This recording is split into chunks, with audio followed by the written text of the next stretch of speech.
Assalamualaikum warahmatullahi wabarakatuh. Selamat siang, salam sejahtera untuk kita semua. Perkenalkan, nama saya Selvia Indranasari dari Prodi S1 Kebidanan. Pada hari ini saya akan memaparkan PPT dengan tema fungsi organ reproduksi wanita dan fungsi organ reproduksi pria. Pada saat saya mempresentasikan, Anda diharapkan memfokuskan mata terhadap apa yang saya sampaikan, dan apabila ada pertanyaan atau hal yang kurang dimengerti atau kurang jelas, Anda bisa menanyakan di akhir presentasi. Dan sekarang kita akan langsung masuk ke dalam materi, dan saya akan langsung menjelaskan materi yang saya akan presentasikan.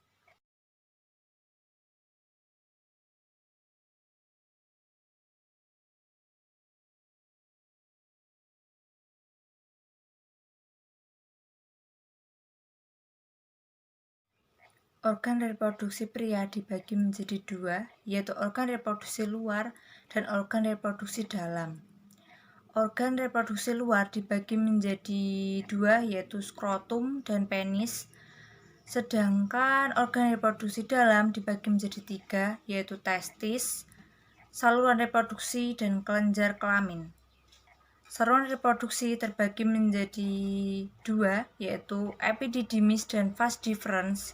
Sedangkan kelenjar kelamin dibagi menjadi tiga, yaitu vesica seminalis, kelenjar prostat, dan kelenjar Cowper.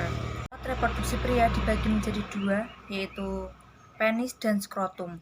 Penis berbentuk silinders menggantung di depan skrotum, fungsi sebagai kopulasi, persetubuhan atau senggama. Penis disusun oleh jaringan otot, jaringan spons, jaringan lembut, pembuluh darah, dan jaringan saraf. Ukuran penis pada waktu ereksi sekitar 6-15 cm. Yang kedua adalah skrotum. Skrotum merupakan kantong pembungkus testis. Skrotum dapat menjaga suhu testis menjadi lebih rendah dari suhu tubuh. Jika suhu panas, skrotum mengembang. Jika suhu dingin, skrotum mengkerut. Alat organ reproduksi dalam pada pria dibagi menjadi tiga, yaitu testis, saluran kelamin pria, dan kelenjar kelamin pria. Pertama, testis. Testis jumlah sepasang kiri dan kanan, fungsi menghasilkan sperma dan hormon testosteron, berat LK 450 gram. Dalam pada pria yang kedua, yaitu saluran kelamin pria. 1. Epididymis merupakan saluran keluar dari testis, panjang dan berkelok-kelok, fungsi sebagai pematangan dan penyimpanan sperma untuk sementara. Dan kedua ada vas deferens. Vas deferens merupakan saluran lanjutan dari epididymis.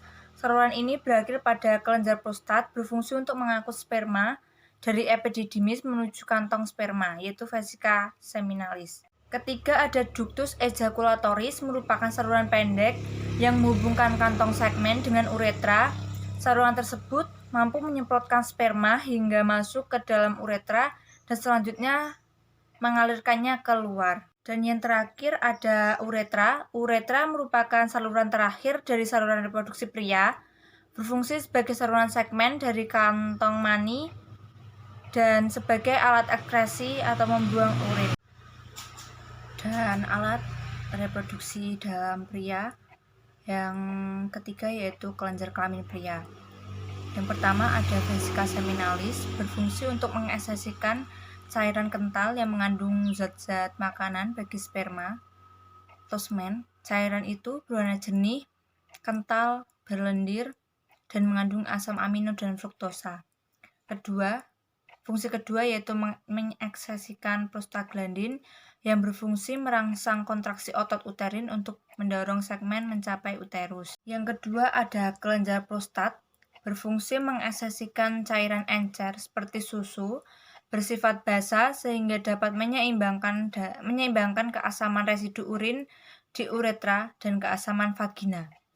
Cairan tersebut berfungsi mengaktifkan serta meningkatkan motilitas atau pergerakan sperma. Yang terakhir ada kelenjar Cowper, terletak di daerah pangkal uretra, berfungsi mengekspresikan cairan yang berfungsi sebagai pelumas. Cairan tersebut pekat dan diekspresikan sebelum penis mengeluarkan sperma dan semen.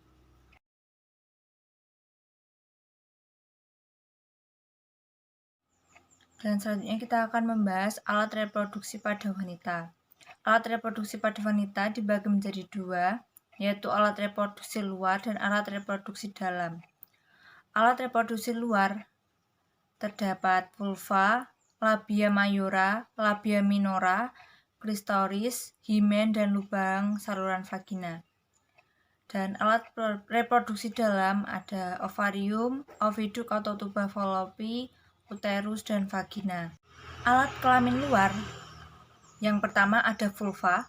Vulva merupakan celah yang paling luar dari alat kelamin wanita.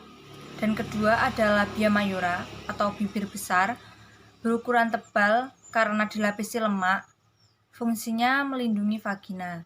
Dan ketiga ada labia minora atau bibir kecil, halus, tipis, dan tidak dilapisi lemak, berfungsi untuk melindungi vagina. Dan keempat ada klitoris, merupakan organ yang sangat sensitif, berupa tonjolan yang kecil di bagian depan vulva dan merupakan organ erektil.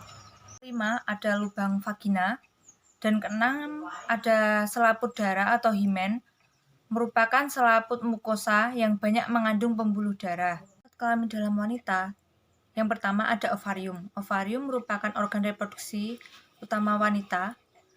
Jumlahnya sepasang, berbentuk oval, ukurannya 3-4 cm, letak di dalam rongga badan di daerah pinggang, yang berfungsi untuk menghasilkan ovum dan hormon estrogen dan progesteron. Yang kedua ada tuba fallopi, disebut juga saluran telur, jumlah sepasang, panjang LK 10 cm, bagian pangkal berbentuk corong, disebut infundibulum. Pada infundibulum terdapat jumbai atau fimbriae yang berfungsi menangkap ovum yang dilepaskan oleh ovarium. Dan fungsi oviduk adalah menyalurkan ovum dari ovarium menuju ke uterus. Yang ketiga, uterus. Uterus berbentuk seperti buah pir. Bagian bawahnya mengecil dan disebut serviks atau leher rahim. Fungsinya tempat perkembangan zigot apabila terjadi fertilisasi. Bagian dinding dalam rahim disebut endometrium yang akan mengalami penebalan pada saat ovulasi dan meluruh pada saat menstruasi. Yang terakhir ada vagina. Vagina merupakan saluran akhir dari saluran reproduksi bagian dalam wanita. Vagina bermuara pada vulva.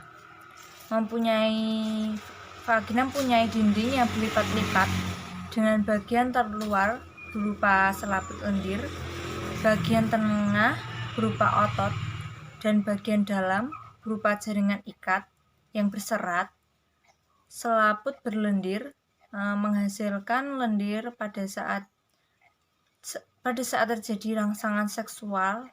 Lendir itu yang dihasilkan oleh kelenjar Bartholin, jaringan otot dan jaringan ikat berserat dan bersifat elastis. Sekian presentasi dari saya, ada kurang dan lebihnya saya mohon maaf. Wassalamualaikum warahmatullahi wabarakatuh.